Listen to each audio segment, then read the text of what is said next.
Hello Cougar Nation! We're back with a new season of Cougar Tales, bigger and better.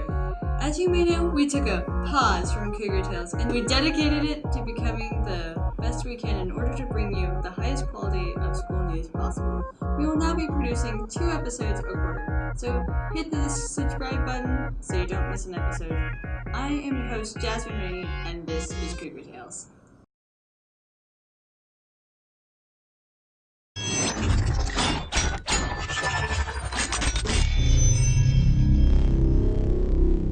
The boys basketball team has had a strong season this year with a record of 10-14. They spent their season waking up for early morning practices, staying late after school, spending free time bonding with their team members, and sacrificing a few months of their lives representing their school in style. They recently competed against 5 number-ranked teams, Louisville, in the first district game. They won 59-53, with Kobe Gansmer leading in points with 22 points. The boys will compete against number 1 ranked Ashland Greenwood in the next round of districts, hopefully making it into the final game and onto state. A huge shout out to the seniors, Jax Madsen, Alex Lamore, and Jacob Curtis for the years of hard work and leadership. Girls basketball beat Boys Town in the first round of districts, but took a close loss against Louisville. They had a hard season with a great amount of young members, allowing them to grow as a team and prepare for the years to come. These girls are passionate about the game and have a great amount of leadership. Huge shout out to seniors Maddie Schwint, Alexa Vogler, Hannah Vogler, and Sierra Dragoo for endless amounts of determination and leadership throughout the year. Wrestling. Every year in February, wrestlers across Nebraska aim to showcase their hard work and dedication in the state tournament located in Omaha. While a gold medal at the event is always a goal, it is highly impressive just to make it to the finish. Conestoga sent 4 wrestlers whose dedication to the sport proved successful at the district tournament. Dawson Hardesty, Caesar Sandoval, Owen Snipes, and Hunter Thonen all qualified and wrestled in Omaha. Congrats to the qualifiers on their finishes, and congrats to the rest of the wrestling team on a great season. Cougar Nation loved cheering you on through all of your endeavors, and thank you seniors, Caesar and Zane, for leading the team for a successful year. The Cougarettes dance team recently traveled to Grand Island alongside the Cougar cheer team to compete at a statewide competition. After spending the year attending camps, competing against other schools, and hyping up the crowds at sports halftimes, they put their skills to the test. Last year, the team took home 2 state championships, setting the bar high for the years to come. After performing a hip-hop and Palmer team, the crowd was not disappointed. The final result sent the team home with a first-place award in Palm and a runner-up in hip-hop. Huge shout-out to the girls for supporting the Cougar Nation throughout the year and representing our school in great ways. Cheer. The Cougar cheerleaders are also headed towards Grand Island this month with a couple of tricks up their sleeve. This year, the Spirit Squad began stunning for the first time, hoping to impress the school and the judges. When competing at state, the team didn't hold back. They showed great amounts of technique, energy, and spirit. The competing in game day division and sideline division against a great group of contenders. They took home 7th and 9th, making the Cougar Nation very proud. As you know, our speech team members have had some decent success in their tournaments. So today, we'll first talk to the head coach, Mrs. Schlichtemeyer. Then we can ask Jacob Drake about his speeches and his personal success, before we finally summarize the overall success of the Conestoga Trendsetters. Flashback. So how did this season go so far?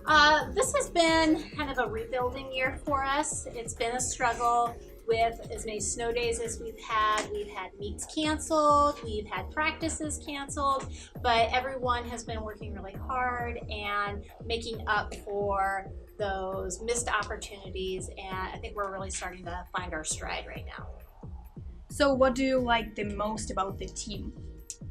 I just love the fact that it's kind of like a family environment, and everybody really cares about each other and they want each other to be successful. There's a lot of peer coaching that goes on, so everybody's really concerned about everyone else on the team, and the fact that there are kids who want to do something that's very academic based as an extracurricular and have fun with it.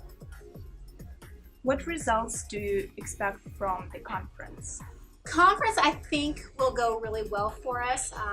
We're able to take a full team, so that definitely helps us quite a bit. The fact that we are one of the few teams in our conference that travels competitively definitely gives us an advantage over a vast number of teams that will be there. So I'd like to say that we're gonna be definitely a top 4 team at our conference. And just a random question that I threw in. What is the weirdest comment you have ever seen on the ballot?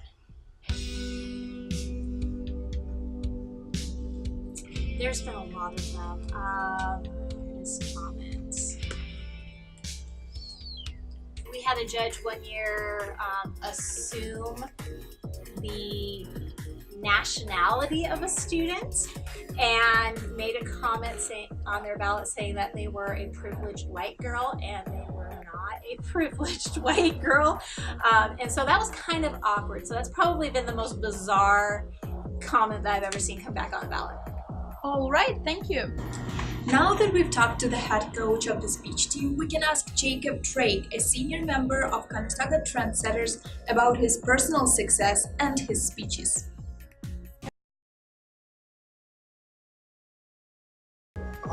So we've been to a few meets this year that I've had pretty good success at. I was fortunate enough to win at the Silver Talent that goes Lincoln Southeast. I've gotten second a few times. I won entertainment at Louisville. I've also seen some success with the Inform. It's got second at Louisville and Crete. And so just being able to perform the events I love and being able to be in finals a bunch has been pretty successful for me. My favorite event this year is probably my entertainment speech, just because the growth that I've had from last year to this year has been phenomenal. Like, I thought last year was good, but this year's has just seen so much more success, and I just really enjoy what I've been able to put together with it.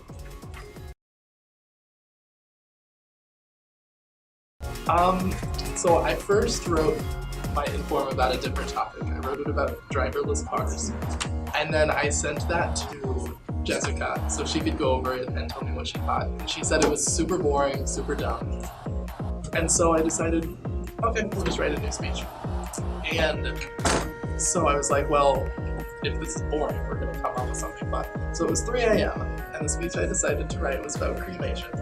And it turned out really successful. Like, it hasn't been receptive the same from everyone. Some people think it's super interesting, some people think it's really gross, but it's the point of informing people about the issue, I think, is why it's been successful.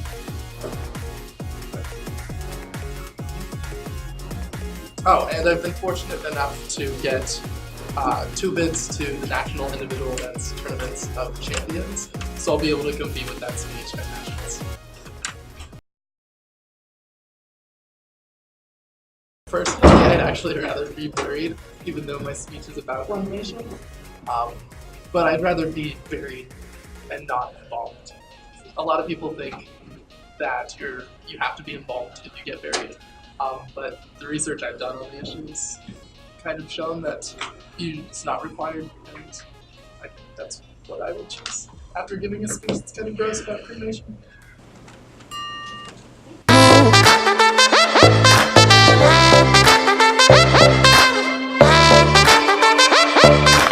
My name is Zane, and my sport is managing.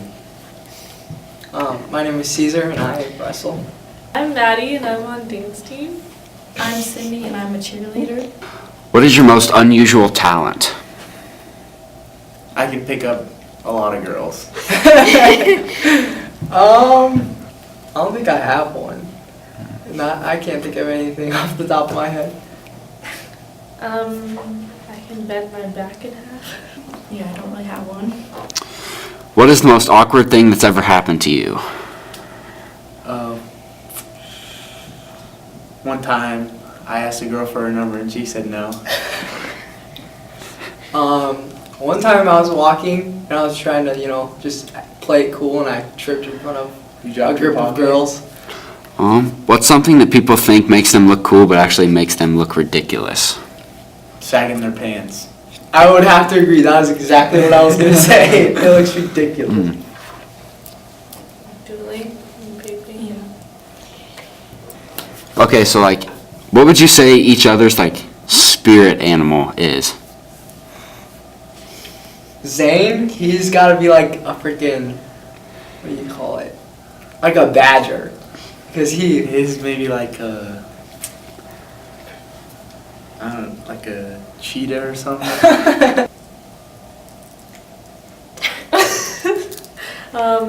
A doe. A turtle. And how's wrestling season going? For me, not so good, but for Caesar, it's going pretty good. On to say, gonna go get me a medal and hopefully a state title. Maybe a gold one.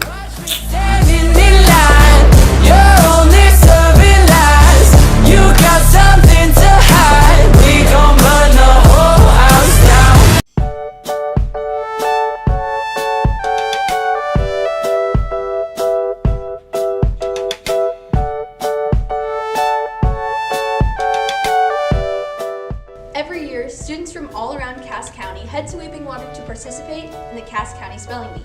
These kids are the best spellers in their grades who aim to be the best speller in all of Cass County. Conestoga sent 7th grader Cameron Maxwell, 8th grader Kelly Meyer, 6th grader Sam Snap, and 5th grader Jay Sequin to represent the Cougars.